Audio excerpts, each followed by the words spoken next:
संत अगर आपको कुछ भी, आपके अगर पास से वह गुजर भी गया तो कुछ ना कुछ देकर ही जाएगा।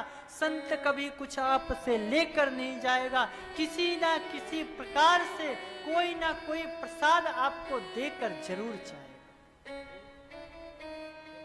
संत को दया लगी, तुरंत उन्होंने एक फल दे दिया। बोले लो, ये फल अपनी पत्नी को खिला देना, तुम्हारे घर में सुंदर पुत्र होगा। तुरंत आत्मदेव जी प्रसन्न हो गए, वह फल लेकर आए और अपने पत्नी को दिया, धुंधली देवी को दिया और बोला लो, यह संत का प्रसाद है और संत के प्रसाद में महाराज मुझे विश्वास है कि तुम्हारे बहुत सुंदर पुत्र हो। तुरंत दे दिया। धुंधली ने पति के सामने तो ले लिया, अब मन में विचार करने लगी, बाबा बैरागियों का प्रसाद है, खाऊं या ना खाऊं, कहीं खाया कुछ गड़बड़ सड़बड़ हो गई तो। पड़ोसी के पास आकर बैठ गई, बोली बहन यहाँ देखो पंडित जी भी बुढ़ापे में सठिया गए दिखे, पता नहीं कौन से बाबा को फल ले आए हैं, पता नहीं काम मंत्र मंत्र मार के फल दे दियो। बोल रही आप फल खाने से बेटा हो जाएगा, और ये कहीं फल वल खा ली और फल खाने से सच में बेटा हुआ तो मेरा पेट बड़ा सा हो जाएगा, मैं भोजन नहीं कर पाऊंगा। और कहीं गांव में महाराज कहीं आग वाग लग गई तो मैं भाग नहीं पाऊंगा।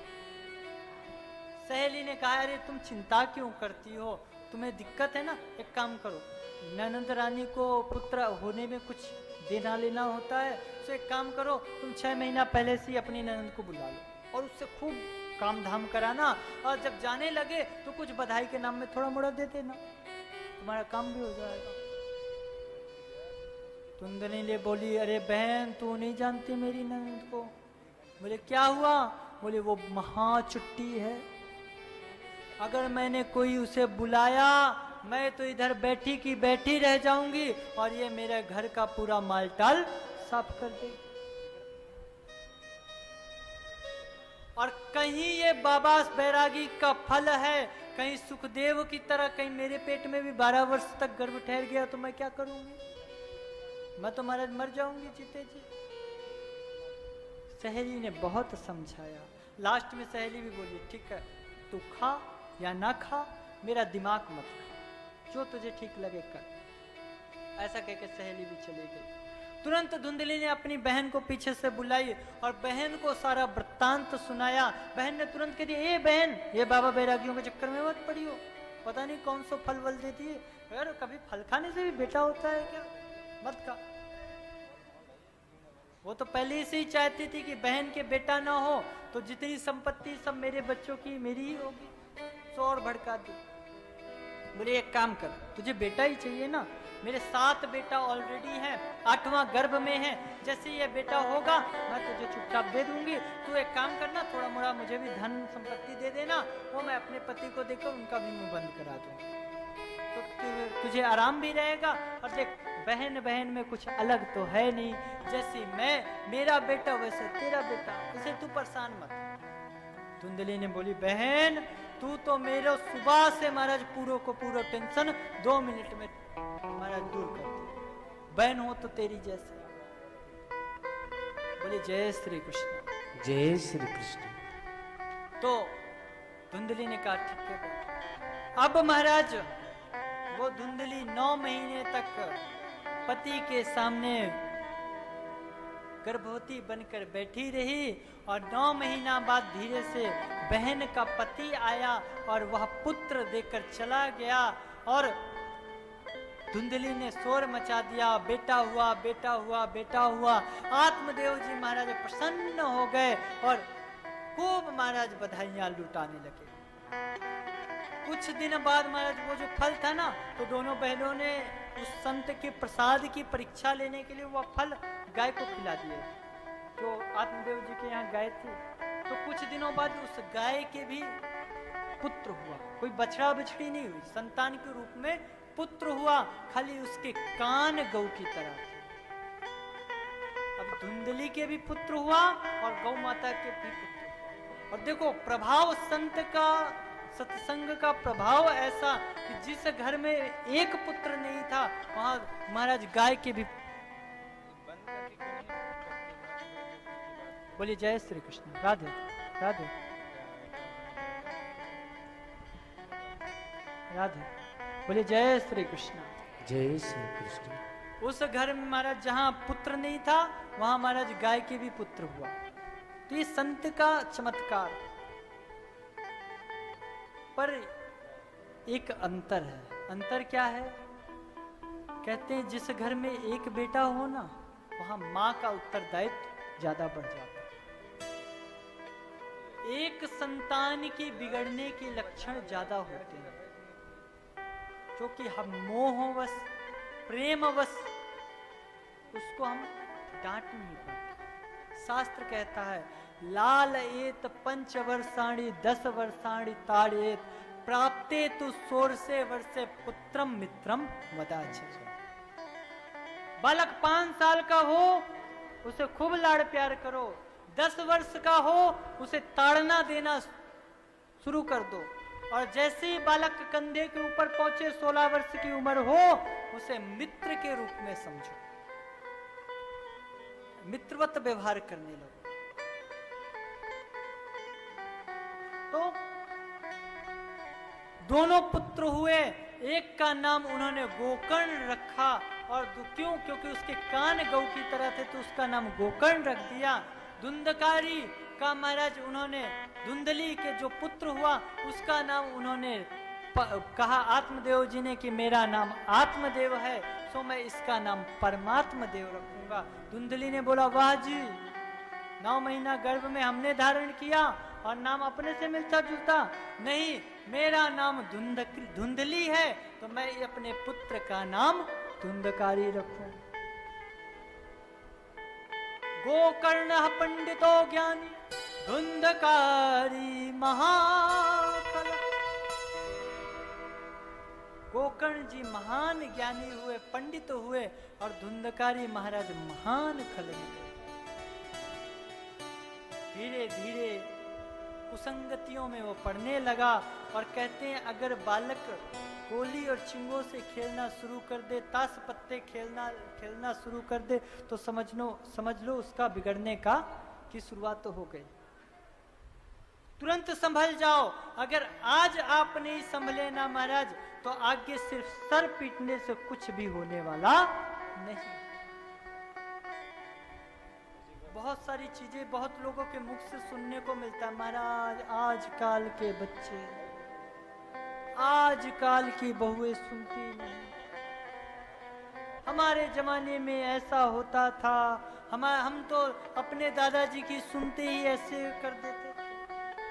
अरे महाराज आप संस्कार जैसा डालोगे संस्कार वैसा ही बनेगा। कहते हैं पोया पेड़ बबूल का तो आंब कहां से होई। संस्कार आप जैसा बच्चों में डालोगे वैसा ही संस्कार आगे चलकर बनेगा। अभी आप सोचोगे अरे छोटा है, धीरे धीरे संभल जाएगा, समझ जाएगा। एक बात बताओ, कुम्हार मिट्टी के बर्तन बनाता है और उसमें जिस तरह वह कच्चे घड़े में नक्शा व डिजाइन अंकुरित कर देता है, पकने के उपरांत उस मटके में उसी तरह की वह आकृति अंकुरित रहती है। अगर वह कुम्हार यह सोचे कि अभी यह कच्चा है, जब यह पक में सुंदर डिजाइन बनाऊंगा, क्या वो संभव है? नहीं संभव। इसी प्रकार बच्चों को सत्संग में बचपन से ही, आखिर ये सत्संग है क्या? सत्संग हमें धर्म और अधर्म के बीच में फर्क करना बताता है। कई बार हम पूछते हैं ना महाराज धर्म की बातें तो बहुत सारी बताते हैं, पर हम कैसे निर्णय ले कि भाई क्या धर्म है क्या अधर्म है, हमें कैसे पता चलेगा? अगर ये पता करना है तो सत्संग करो, संत का संग करोगे तो धर्म और अधर्म के बारे में पता चले।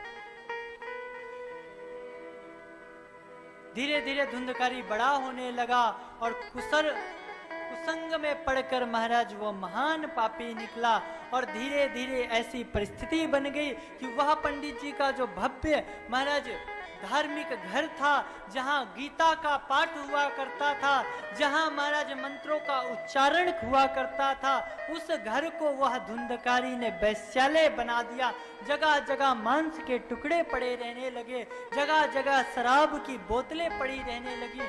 पिता आत्मदेव जी ने समझाने का प्रयास किया, पर बचपन में उन्होंने समझा नहीं पाए, और आज जब वह हाथ से निकल गया तब समझाने का प्रयास करते हैं। उसने आत्मदेव जी की भी नहीं सुनी, और आत्मदेव जी को भी गिलानी हुई, और हमारे गोकर्ण जी ने उन्हें उपदेश दिया।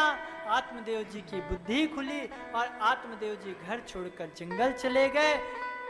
धुंधली ने भी पुत्र को समझाने का प्रयास किया। एक दिन पुत्र धुंधकारी ने मां पर भी हाथ उठा दिया।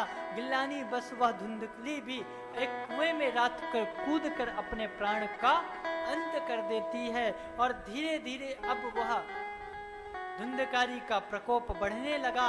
अपने घर में 5-5 वैश्याओं को रखने लगा। धन संपत्ति का पूरा नाश हो गया। तब वह राजा के घर में चोरी आदि करने लगा और कुसंगतियों में पड़ गया। वो वैश्याएं भी धन के लालच में धुंधकारी को मारकर वहीं पर उसी के घर में गाड़ कर और उसके महल से सारा धन संपत्ति लेकर प्रस्थान कर जाते। आत्मदेव जी महाराज गोकर्ण जी गए थे तीर्थ यात्रा करने, सो वहीं पता चला कि मेरे भाई धुंधकारी का प्रारंभ हो गया है। सो भाई का कर्तव्य निभाया, गया श्राद्ध आदि पिंड दान आदि किए और आज अपने गांव में पधारे। आज आत्मदेव जी के उस विशाल महल में गोकर्ण जी पधारे और आकर जैसे उस महल में बैठकर भजन करने बैठे, उसी समय वह धुंधकारी तरह तरह के भेष बनाकर आत्मदेव जी के सामने आता है, गोकर्ण जी के सामने आता है। तब गोकर्ण जी पूछते हैं, अरे तुम कौन हो भाई, क्यों डराते हो, हमें क्या चाहिए तुम्हें? धुंधकारी ने कहा, अहम भ्राता त्वदीयोऽस्मि धुंधकारी नामता स्वकीये नैव दोषेण ब्रह्मत्वं नासितं मया। बोले, अरे मैं तुम्हारा भाई हूं, मुझे यह कुकर्म की वजह से प्रेत योनि मिली है। हे भाई, तुम मेरी रक्षा करो। तुम जैसा ज्ञानी जिसका भाई है उसे इस जंगल में, इस महाराज प्रेत योनि में रहना पड़ रहा है, मुझ पर कृपा करो। गोकर्ण जी ने कहा, देखो भाई, तुम चिंता न करो, मैं जरूर उपाय करूंगा, मुझे एक दिन का समय दो। तुरंत सुबह होते ही आप महाराज गोकर्ण जी ने तुरंत सबके सामने बात रखी कि भाई महाप्रेत की मुक्ति का मार्ग क्या है। सबने अपनी अपनी बात रखी, किसी की बात जमी नहीं। तब गोकर्ण जी ने सूर्य भगवान को जल चढ़ाते हुए भुवन भास्कर सूर्य भगवान से कहा, प्रभु आप ही मेरे कष्ट की निवृत्ति करिए, मुझे आप बताइए कि इस कष्ट की निवृत्ति क्या होगी। भुवन भास्कर सूर्य भगवान ने कहा, श्रीमद् भागवतान मुक्ति सप्ताहम वाचनम कुरु। भागवत से मुक्ति संभव है, 7 दिन की भागवत करो, उससे मुक्ति मिल जाएगी। तुरंत गोकर्ण जी सभी ग्रामवासियों के साथ मिलकर सुंदर भागवत का आयोजन करते हैं। 7 दिन की भागवत होती है, धुंधकारी को मोक्ष मिलता है और धुंधकारी के साथ ही समस्त ग्रामवासियों के साथ गोकर्ण जी समस्त गांववासियों को भी मुक्ति दिलाते हैं। और सुंदर जैसे राम जी सब अयोध्या वासियों के साथ विमान में पर बैठकर स्वर्ग को पधारे, इसी प्रकार गोकर्ण जी समस्त गांववासियों को लेकर प्रभु के धाम को पधारते हैं। इतनी सुंदर श्रीमद् भागवत जी की महिमा सनत सनंदन सनातन सनत कुमार नारद जी को श्रवण कराते हैं। बोले भागवत महापुराण की जय हो।